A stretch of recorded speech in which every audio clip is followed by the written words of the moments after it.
Saudara, kita semua itu perlu minta Tuhan memberikan jaminan dalam hidup kita supaya kita semua itu tetap bertahan kuat sampai Tuhan Yesus datang yang kedua kali. Amin. Semua kita mesti minta diberikan jaminan supaya kuat. Bukan cuma kuat, tetapi saudara tetap mengerjakan tugas Tuhan dengan baik. Jangan sampai sekarang ini sudah bagus, sudah semangat, sungguh-sungguh melayani Tuhan. Nanti tiba-tiba mengalami penurunan drop. Tidak lagi melayani Tuhan. Masih jadi orang Kristen, masih loh. Tapi sudah tidak lagi berapi-api, sudah tidak lagi melayani Tuhan. Hatinya sudah menjadi dingin. Jangan ada yang seperti itu. Gak ada cara lain selain kita berdoa minta Tuhan memberikan jaminan buat kita. Sebab tidak ada orang yang tahu seminggu ke depan kayak apa hidupnya, 1 bulan ke depan kayak apa, setahun ke depan kayak apa. Kita semua nggak tahu hidup kita, betul? Tapi Tuhan itu tahu. Tapi kalau kita datang ke Tuhan, minta jaminan, itu yang diajarkan Pak Yusak selalu. Pak Yusak Cipto, zaman dia masih hidup. Selalu minta jaminan, minta dipaksa Tuhan. Supaya kita semua bisa menyelesaikan tugas kita. Hatinya masih berapi-api, masih bersemangat. Amin. Sebab setan itu 3 pekerjaannya. Apa pekerjaan setan? Yang Alkitab ngomong, Yohanes 10 ayat 10. Pencuri datang untuk mencuri, membunuh dan membinasakan. Setan itu pekerjaannya. Nomor 1 apa? Mencuri. Dia pengen ngambilin semua. Kalau hari ini saudara punya banyak karunia, punya banyak pelayanan, punya banyak kerinduan kepada Tuhan, setan datang mau curi loh. Jangan dipikir setan membiarkan kalau saudara pelayanan sungguh-sungguh. Kalau engkau ini sungguh-sungguh melayani, sungguh-sungguh punya karunia, mengerjakan tugas-tugas Tuhan, jangan pikir setan diam loh. Dia akan mencoba terus mengambil, mencuri apa yang saudara punya. Saya mau tanya, kalau orang dicuri itu senang enggak barangnya? Hah? Tapi banyak orang Kristen yang hari ini karunianya, pelayanannya, mungkin damai sejahteranya dicuri setan dan tenang-tenang. Atau tidak tahu. Nah itu loh yang bahaya. Dicuri santai. Dicuri tidak tahu yang dicuri. Kalau engkau tidak tahu engkau sedang kecurian, engkau akan tenang-tenang, tidak berbuat apa-apa.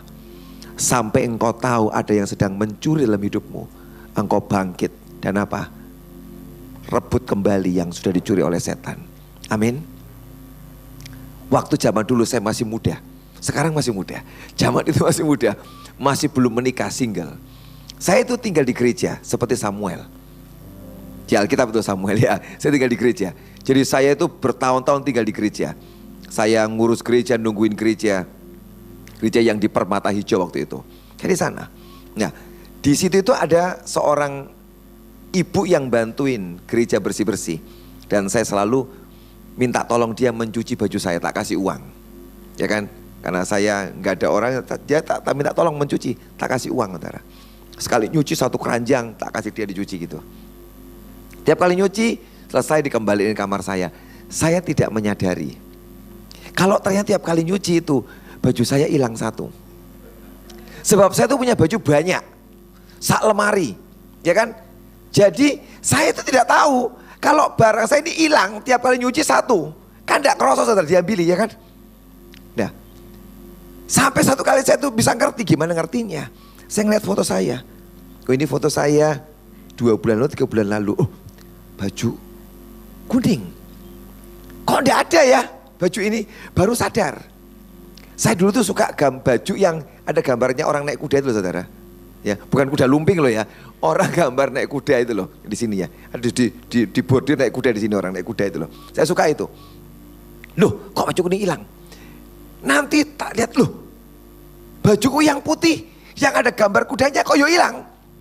Setelah saya selidiki saudara, itu lumayan banyak yang hilang saudara. Loh, kenapa saya nggak tahu? Karena gini, saya itu punya baju, saya tuh rajin beli baju waktu itu. Jadi kalau 1 hilang nggak kerasa saudara, ya kan? Sampai saya menyadari, lah ini bajuku hilang. Setelah itu saya wes tanya sama dia, kok ini pada hilang baju saya?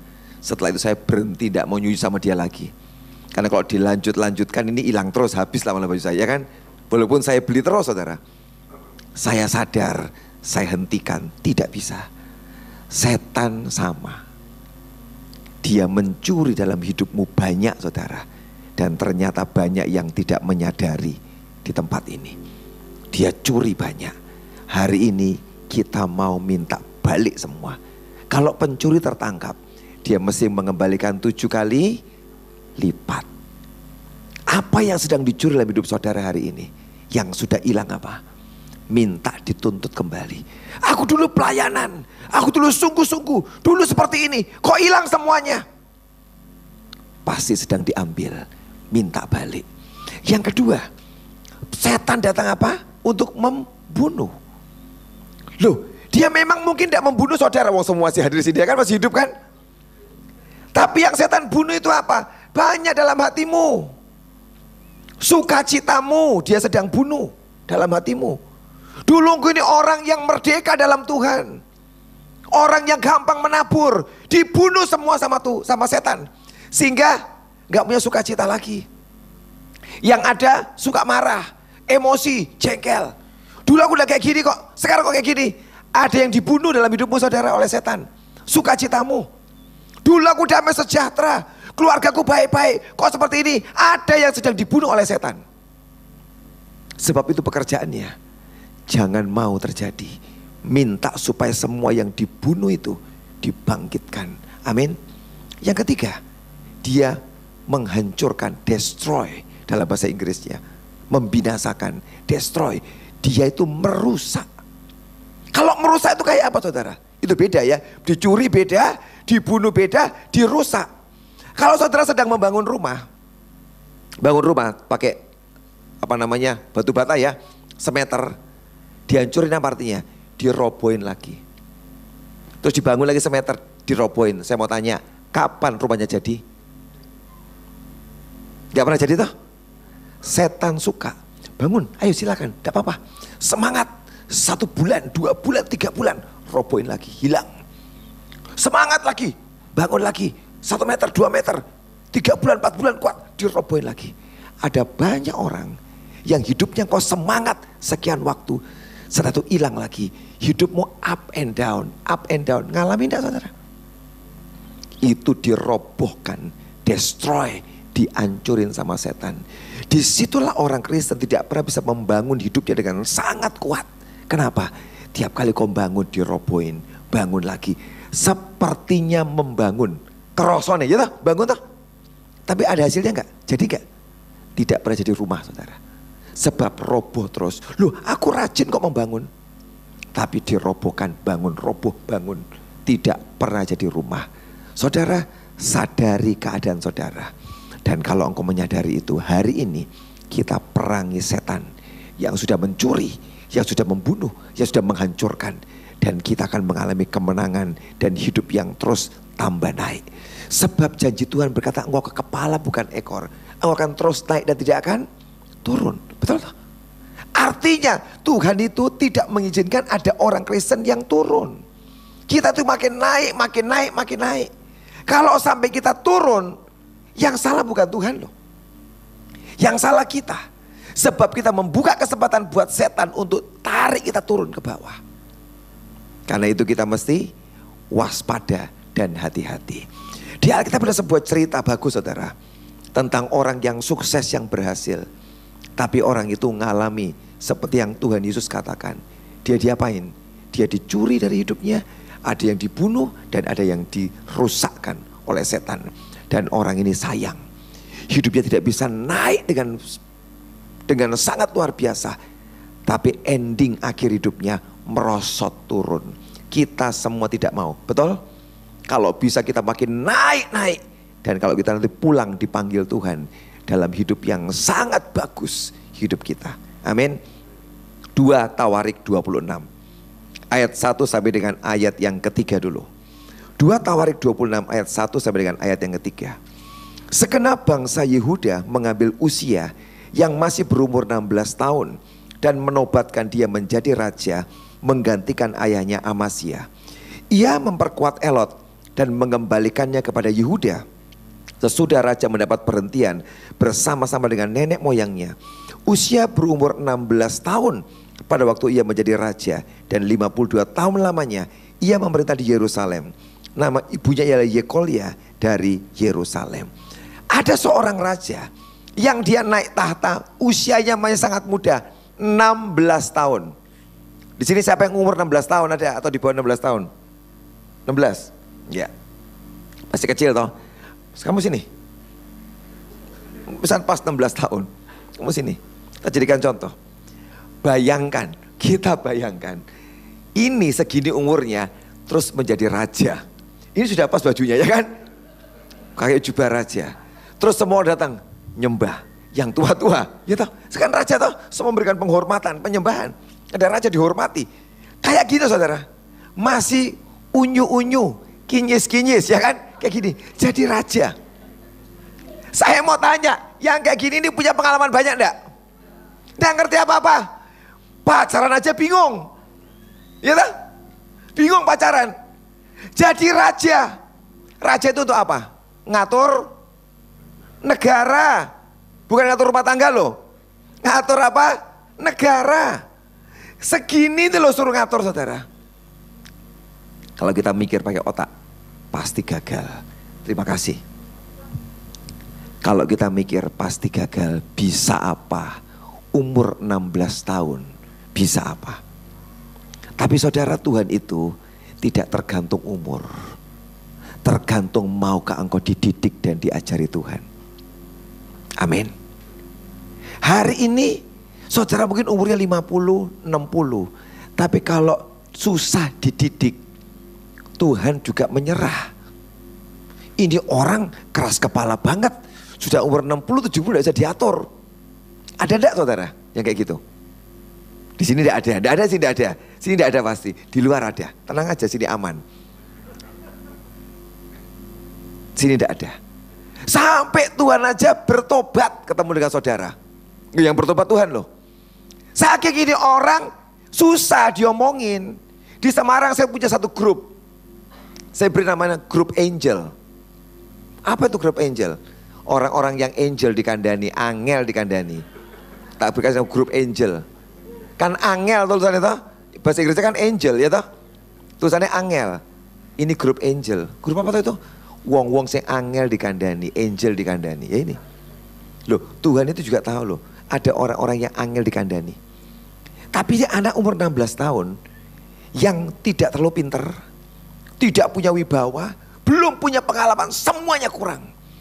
Tapi dia mau diajar, dididik Tuhan. Hasilnya jadi orang yang hebat, yang luar biasa. Saudara, hari ini izinkan engkau itu dididik, diajari oleh Tuhan. Kalau kita mau didik, diajari oleh Tuhan, nanti hasilnya itu luar biasa loh saudara. Loh betul.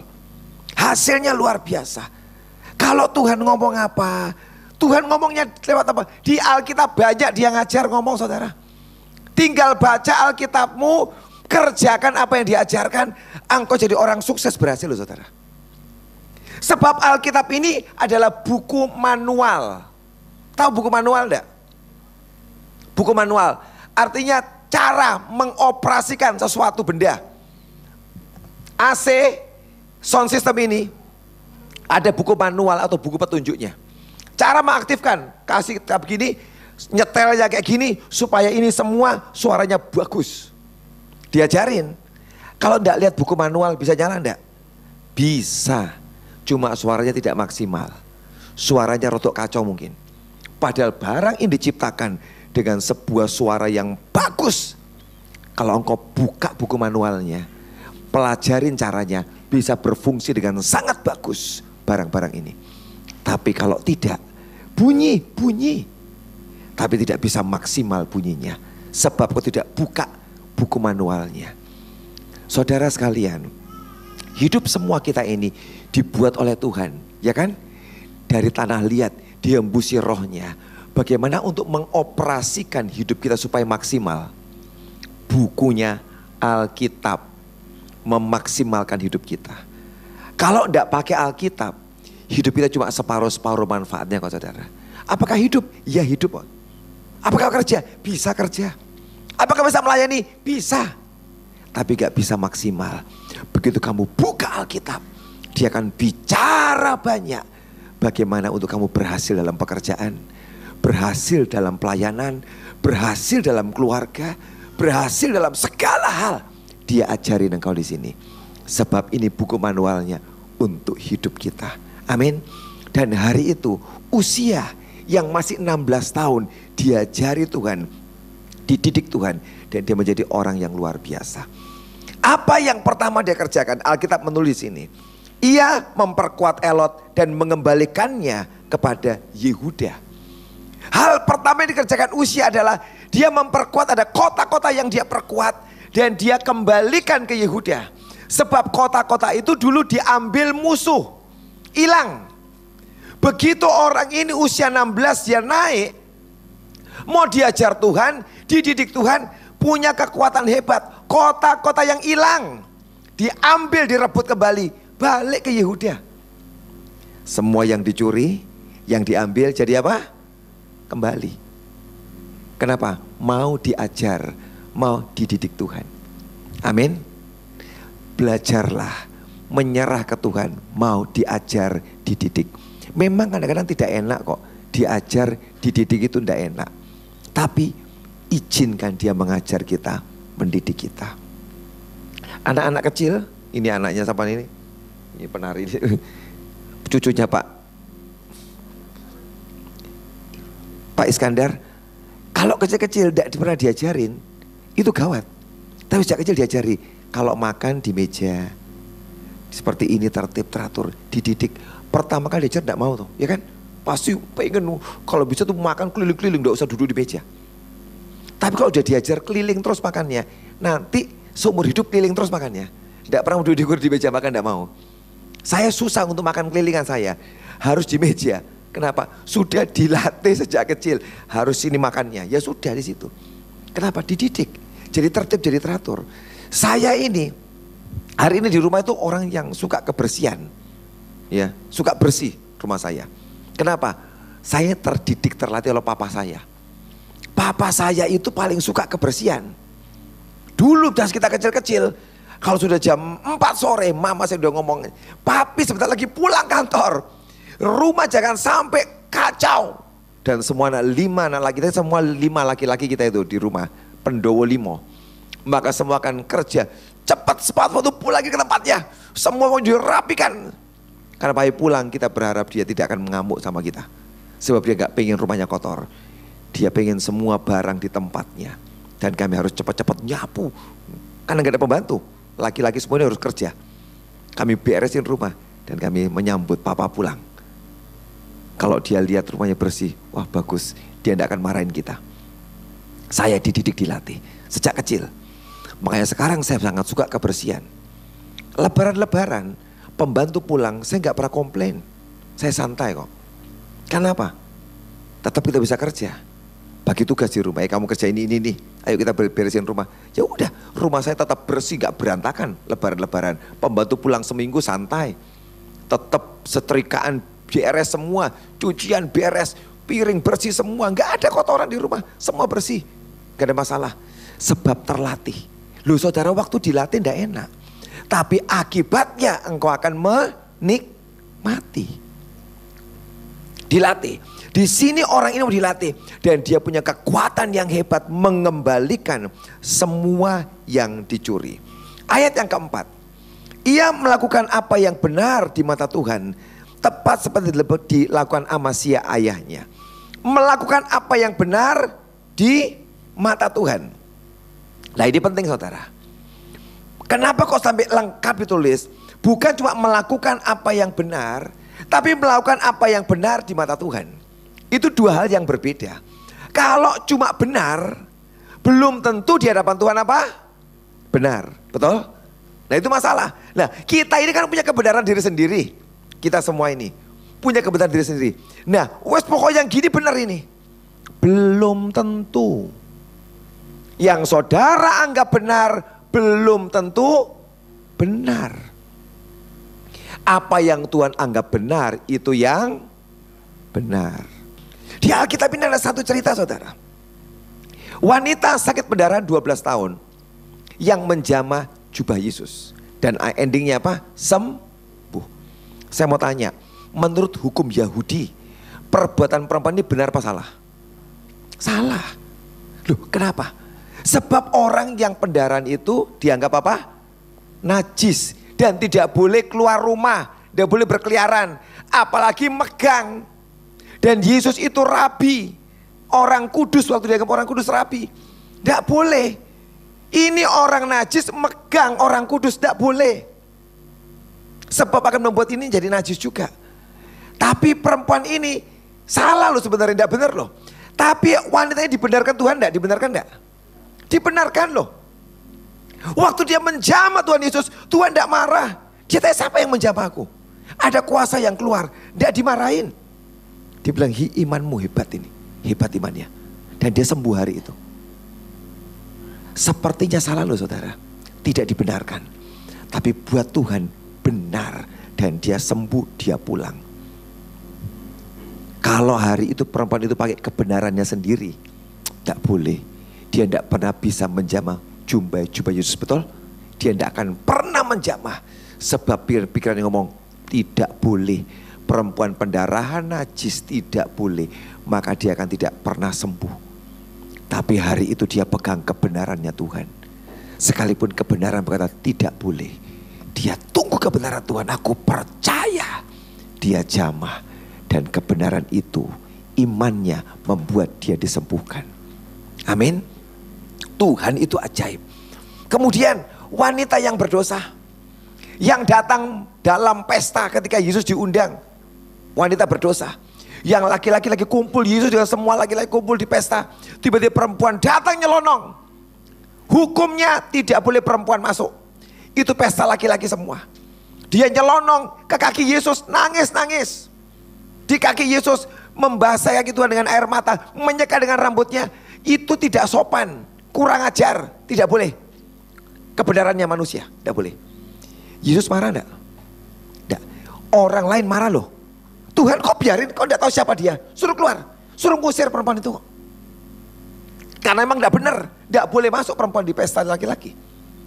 Tuhan berkata apa? Biarkan dia. Dia mengerjakan apa yang baik. Dia basuh kaki Tuhan dengan air mata, dengan rambutnya, dia pecahkan minyak, dia curahkan, dan dia pergi.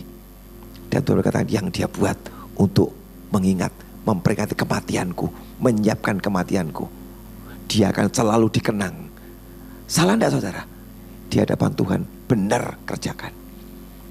Makanya dikatakan di sini, ia melakukan apa yang benar di mata Tuhan.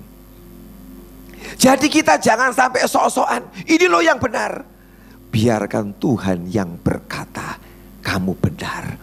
Kalau sampai Tuhan yang mengucapkan kamu benar, itu yang luar biasa. Amin.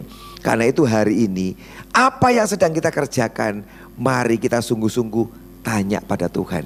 Jangan sampai itu kelihatannya benar, ternyata di hadapan Tuhan apa? Salah. Ayat yang kelima, ia mencari Allah selama hidup Sakaria yang mengajarnya supaya takut akan Allah. Dan selama ia mencari Tuhan, Allah membuat segala usahanya berhasil. Kita suka ini. Dan selama ia mencari Tuhan, Allah membuat segala usahanya apa? Berhasil. Ini orang cari Tuhan selama hidupnya. Ada Sakaria, imam, yang terus membimbing dia, ngomongin dia. Dan dia cari Tuhan seumur hidupnya. Dan akibatnya apa? Segala usahanya berhasil. Perhatikan dengan siapa saudara bergaul hari ini. Itu akan menentukan kau jadi seperti apa saudara.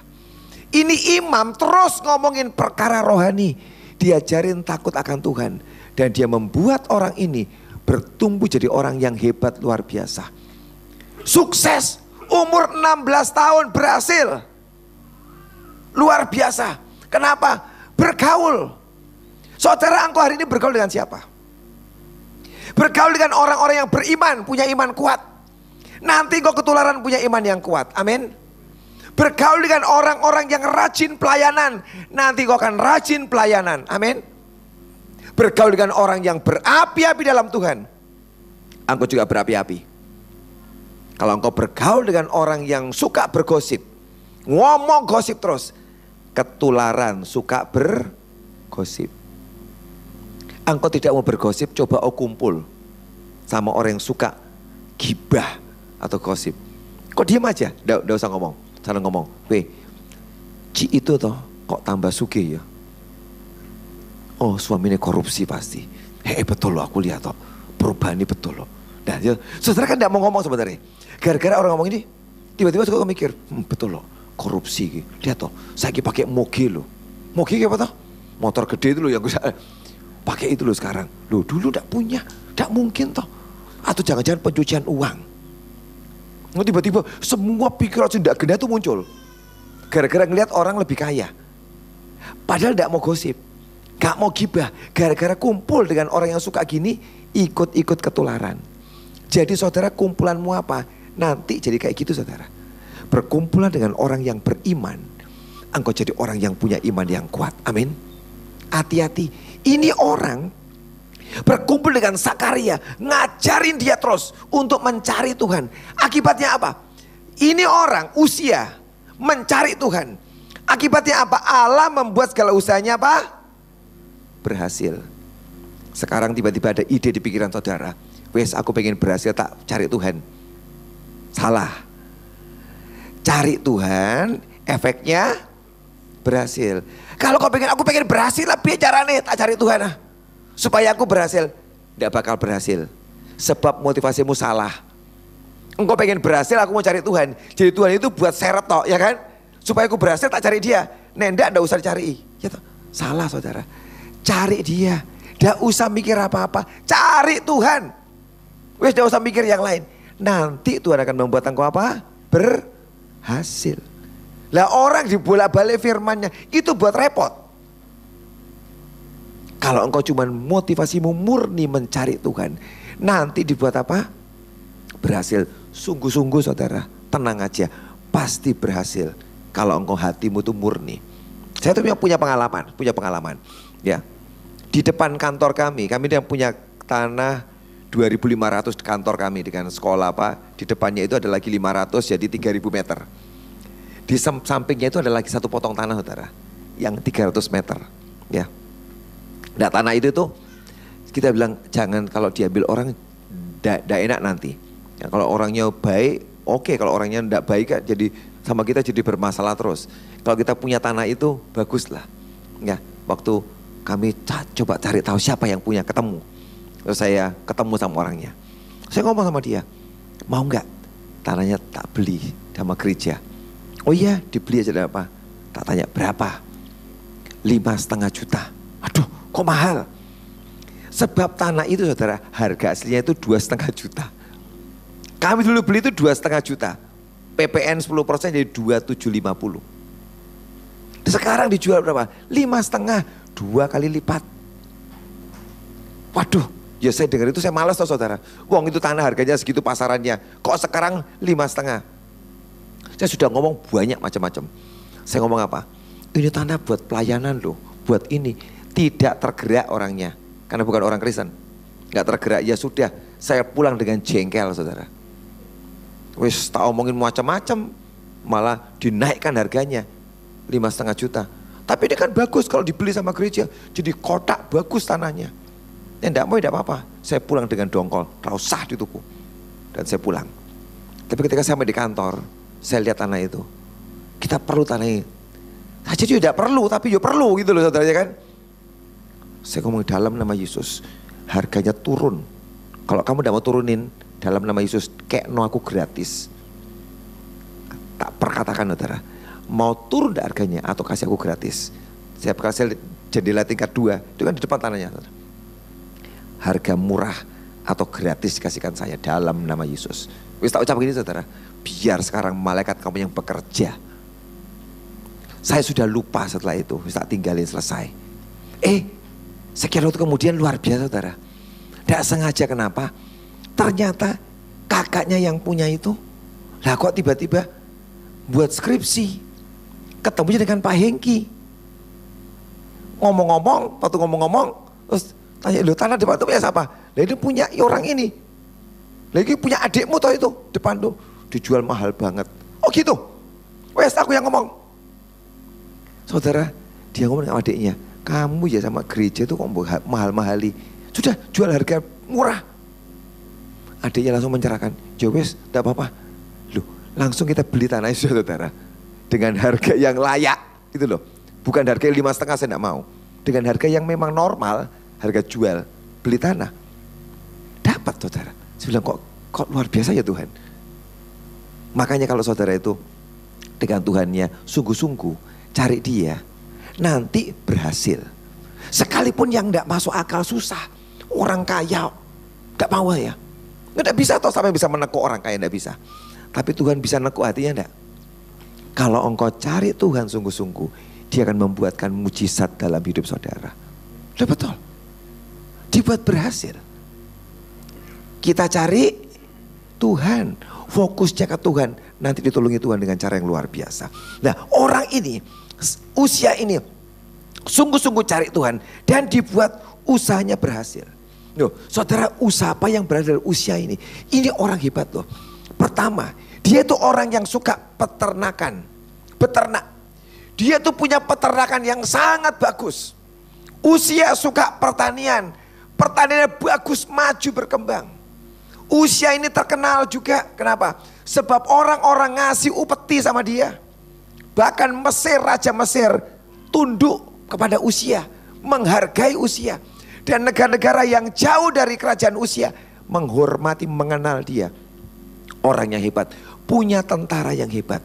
Kalau mau diomongin, secara ekonomi bagus, secara politik dia menang, orang ngasih upeti, secara ketentaraan, keamanan, dia hebat. Semua yang hebat dia punya, dibuat berhasil. Kenapa? Sebab dia mencari Tuhan, mencari Tuhan, dan hidupnya dibuat sukses, hidupnya dibuat berhasil. Saudara, kita suka kok berhasil. Tapi yang kita tidak suka mencari Tuhan. Lah, kan harusnya yang mencarikan Tuhan, Tuhan cari kita. Saya juga dengar banyak, kita tuh orang Kristen udah usah cari Tuhan, Tuhan cari kita. Ya kan? Dia sudah salib, sudah bayar semua, Tuhan cari kita. Lah kok kita cari Tuhan ngapain? Dia cari kita. Loh betul saudara, dulu dia mencari kita yang terhilang, betul? Sekarang siapa yang nyari Tuhan? Kita harus cari dia. Jangan enak-enakan, gak usah ngapa-ngapain, biar Tuhan yang cari. Lu saudara, saya mau tanya, yang perlu itu kita apa Tuhan saja nih toh? Hah? Yang perlu itu kita apa Tuhan sebenarnya? Kita toh. Tuhan itu kita ndak ada, dia sudah kaya, sudah mulia, sudah luar biasa, tanpa manusia dia sudah hebat. Malaikat di surga muji setiap hari loh. Dan lagunya hebat, dahsyat loh. Dipuji dia, tidak perlu manusia. Yang perlu tentu kita. Lah kalau kita yang perlu, siapa yang nyari? Kita harusnya mencari Tuhan. Betul dulu dia mencari kita, menyelamatkan. Setelah diselamatkan, mari kita mencari Tuhan. Caranya piye? Dekat pada dia. Melayani dia, sungguh-sungguh menyediakan waktu buat dia, bersekutu dengan dia, pagi-pagi doa, saat teduh. Nah itu cari Tuhan namanya. Lah ini orang, dia cari Tuhan, akibatnya berhasil. Hari ini yang masih malas-malas cari Tuhan, mari kita cari Tuhan dengan sungguh-sungguh. Amin. Cari Tuhan dengan sungguh-sungguh, akibatnya sukses, berhasil. Nah ini loh saudara. Setelah berhasil, setelah hebat, setelah menjadi kuat, terkenal, hati-hati. Disitulah raja ini jatuh. Itulah kenapa saudara saya tahu alasannya. Kok Tuhan kadang-kadang susah memberkati orang Kristen? Saya ngerti jawabannya. Kenapa? Sebab orang Kristen kalau udah diberkati, sudah hebat, sudah luar biasa apa? Lupa Tuhan. Sudah sukses, biasanya hati-hati. bisa jatuh. Ayat 16. 2 Tawarik 26:16. Setelah ia menjadi kuat, ia menjadi apa? Tinggi hati, sehingga ia melakukan hal yang merusak. Ia berubah setia kepada Tuhan Allahnya dan memasuki bait Tuhan untuk membakar ukupan dan sebab pembakaran ukupan. Setelah jadi kuat, sukses, hebat. Apa dikatakan? Dia menjadi tinggi hati, sombong. Semua kita itu gampang jadi orang apa? Sombong, betul enggak? Wong kita ini berhasil sidik wae, sombongnya bukan main loh. Kementos. Itu kita loh saudara. Ingat-ingat kata ini. Sedikit aja berhasil. Punya uang sedikit, waduh. Kemelentak. Ya itu, sedikit aja. Bisa sedikit aja, wah sudah. Kita kaya raja ini persis. Setelah semua bagus, ini karena aku tinggi hati. Waktu dia tinggi hati, dia sombong. Sehingga ia melakukan hal yang merusak. Loh saudara, kesombongan, ketinggian hati seseorang mengakibatkan apa? Mengerjakan hal yang merusak. Amsal 16:18 berkata, kecongkakan mendahului kehancuran, tinggi hati mendahului kejatuhan. Jadi kalau ada orang yang congkak, sombong, dekat dengan kehancuran dan kejatuhan. Amsal 16 ayat 5. Tinggi hati adalah kekejian bagi Tuhan dan akan dihukum. Sombong itu keji buat Tuhan loh saudara. Keji itu apa toh? Gilani. Tahu gilani? Tahu jijik? Nah, gilani. Saudara kalau misalkan ada ulat bulu yang nempel di badan saudara, dia jelus-jelus, ulat ya, lucu. Apa yang saudara kerjakan? Gilani, dikebaskan, jijik, kebaskan, betul? Saudara tahu, kesombongan kita itu yang melekat di sini, buat Tuhan itu menjijikkan. Amsal ngomong loh. Jadi kalau Tuhan itu ketemu orang sombong, Tuhan jijik. Kalau Tuhan jijik, kita diapain? Dikebaskan. Dan dia berkata, kehancuran, kejatuhan mendahului orang yang sombong. Begitu kau sombong, semua ngikutin saudara. Lah raja ini yang sudah hebat ini saudara, hari itu mengerjakan pekerjaan yang merusak. Sombong itu merusak. Tak kasih contoh kayak gini loh. Penyakit diabetes, kencing manis itu penyakit yang merusak. Ya toh, kalau orang sudah kena diabetes yang parah, kalau orang kena terus dirawat, sembuh, pulih, ya kan, jadi kondisinya oke, baik, tidak apa-apa. Tapi kalau orang yang kena diabetes tidak dirawat, gulanya tidak diurusin, ini kan ada ibu dokter sini yang tahu itu, ya kan? Diabetes yang tinggi gulanya, lama-lama matanya jadi kabur, betul? Lama-lama bisa mengakibatkan kebutaan akibat diabetes, ngerusak penglihatan. Saraf-saraf kita, saraf tepinya juga rusak. Nanti tangannya kebas, gak kroso, kakinya kebas, gak kerasa.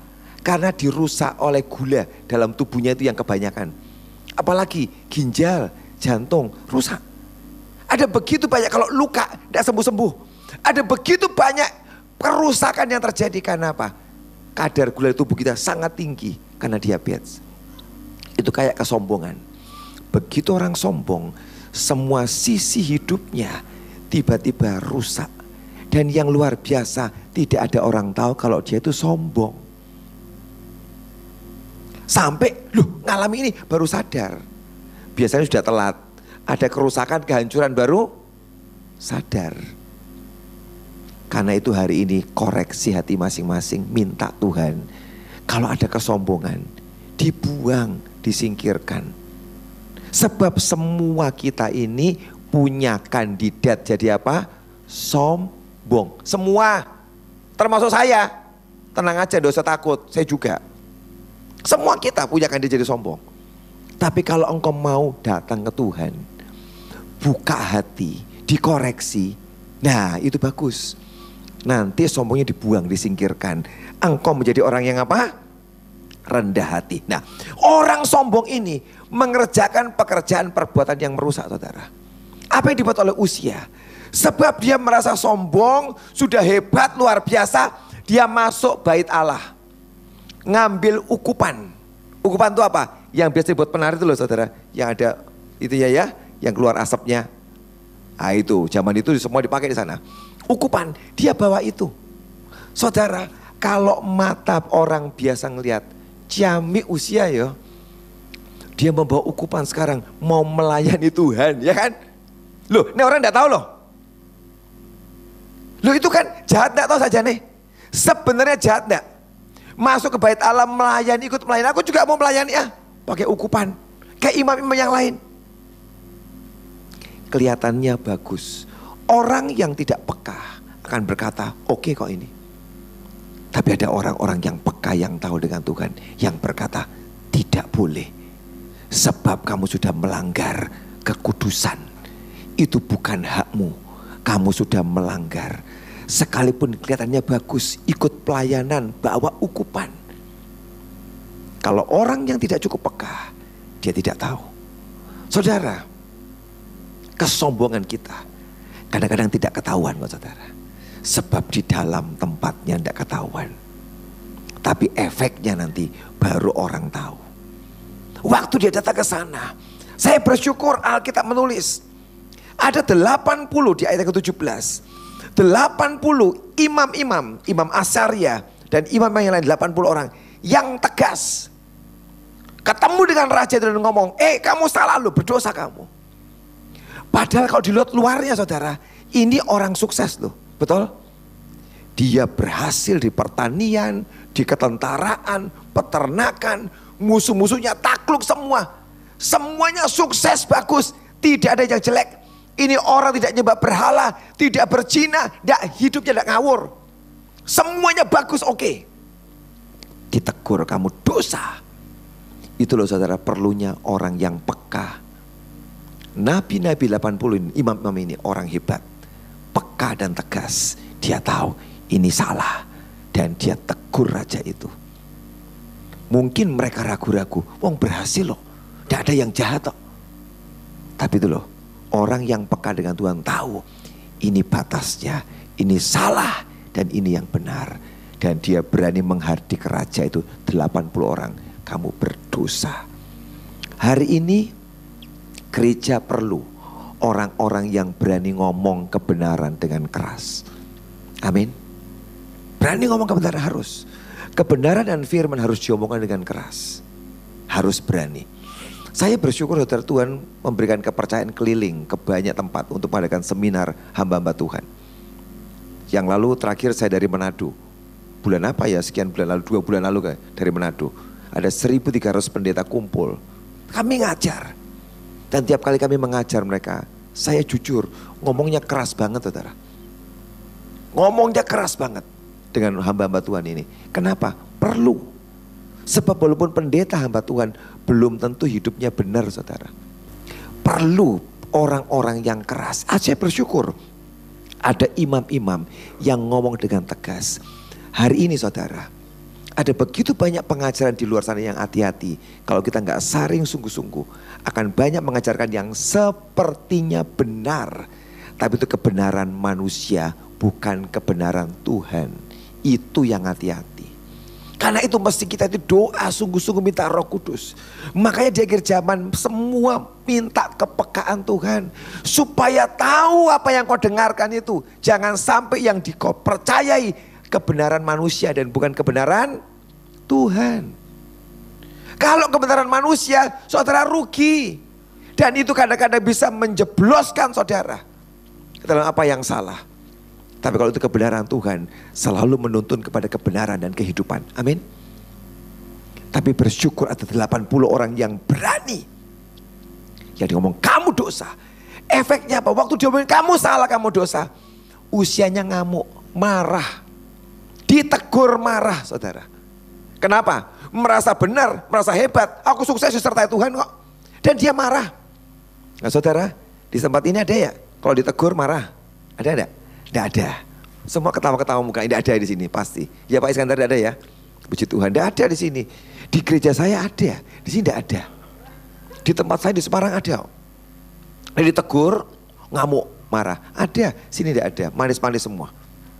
Saudara, kalau engkau ditegur, renungkan teguran itu saudara. Direnungkan. Kenapa ya aku ditegur ya? Dan kau perbaiki kalau salah, bertobat. Seandainya usia hari itu ditegur kamu dosa, dia kembalikan ukupannya, dia bilang ampuni, doakan saya salah. Hari itu dia tidak kusta. Cuma dia marah, ini loh saudara. Jangan sampai kita itu salah berespon. Ditegur, diperingatkan, marah. Tidak mau persekutuan lagi, tinggalkan lagi. Tidak kasih perpuluhan, kasih persembahan. Karena kau marah. Jangan saudara, rugi. Kemarahan itu merugikan begitu banyak hal. Di Alkitab banyak contoh orang-orang yang marah. Ujung-ujungnya tidak mendatangkan kebaikan. Sebab marah itu sudah selangkah. Loh, marah itu boleh saudara, boleh kok. Tapi dibatasin. Jangan sampai kelebihan. Sebab sudah sangat dekat dengan dosa. Kalau orang marah itu. Makanya saya itu belajar. Kalau saya marah, saya itu diem mendingan. Loh betul, itu cara saya. Nah saya marah, saya diem. Loh saya memang kelihatan halus gini orangnya. Tapi saya juga bisa marah, jangan pikir tidak bisa marah. Loh bisa, semua orang bisa marah. Tapi ini orang halus-halus itu marahnya malah bahaya ya kan. Makanya kalau saya tuh marah, saya sadar, saya terus diem. Lebih baik, sebab kalau meledak malah berbahaya. Nanti bisa berbuat yang tidak baik, ngomong tidak baik. Saya sudah tahu, diem aja. Tak tahan, dalam nama Yesus, tenang. Selesai, tidak meledak. Nah ini marah. Begitu dia marah, Alkitab berkata, muncullah kusta di badannya. Jadi apa? Kusta. Detik dia jadi kusta. Alkitab nulis orang kusta itu apa? Najis. Dia lihat kusta badannya, dia juga sadar dihukum Tuhan. Sudah takut ditaruh, dia keluar. Sejak hari itu Usia dikucilkan raja ini. Dia tidak boleh tinggal di istana, tidak pernah boleh ikut upacara lagi di dalam bait Allah. Dia ditaruh satu tempat, dikucilkan sendirian. Tidak boleh punya teman sebab dia kusta. Sejak hari itu semua kedudukannya dicopot habis. Semua kemuliaannya hilang. Cuma statusnya bekas raja yang kusta.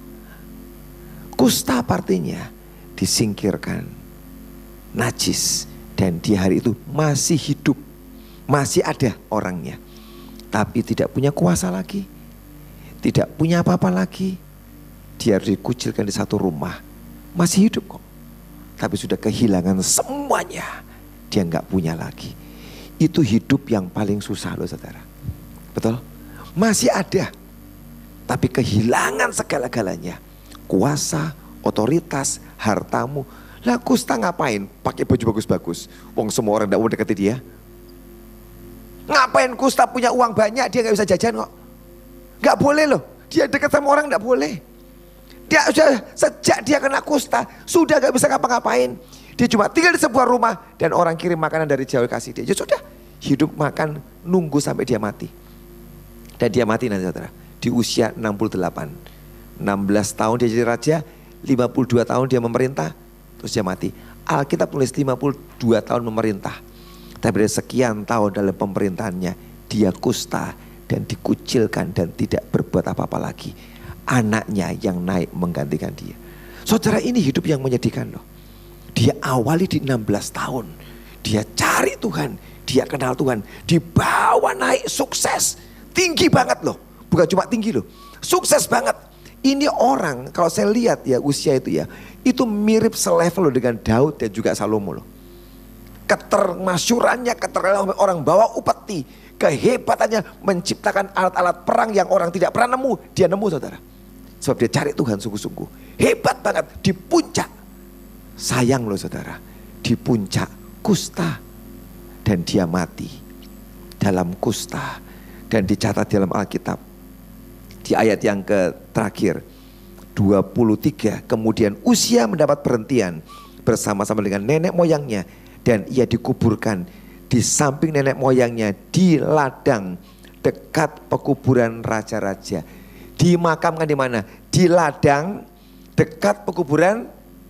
Tidak boleh di kuburan raja-raja, tidak boleh. Kenapa? Kusta. Cuma di dekat kuburan, sampai mati aja tetap najis loh. Tidak boleh digabung dengan raja-raja loh. Kau terbayangkan? Ending tutup hidupnya dengan sangat menyedihkan. Kenapa saudara? Kesombongan merusak. Hari ini tidak ada orang yang kebal dengan tidak sombong. Karena itu hari ini waspada. Hiduplah rendah hati. Jangan sampai itu merusak dan membuat semua yang hebat yang kau punya tiba-tiba jatuh. Seperti katakan, kesombongan adalah awal dari apa? Kejatuhan dan kehancuran. Saya baca cerita ini, saya juga ngeri loh saudara. Jangan dipikir, oh saya menyampaikan santai. Enggak. Saya baca cerita ini, saya tahu Tuhan ngomong sama saya. Saya ngeri baca cerita ini. Tuhan, siapa yang bisa bertahan, tidak sombong. Kecuali saya ngomong tadi di depan, minta jaminan Tuhan, jamin aku Tuhan. Tegur aku, koreksi aku. Kalau sombong, kalau jahat, koreksi. Supaya kau temui aku tetap rendah hati. Sampai akhir hidupku tetap kuat. Amin. Tetap di posisi yang bagus. Semua kita saya yakin pengen sampai kau tutup hidupmu nanti dengan tetap yang maksimal, dengan sangat bagus. Tidak ada cara lain. Kerendahan hati, ojo sombong.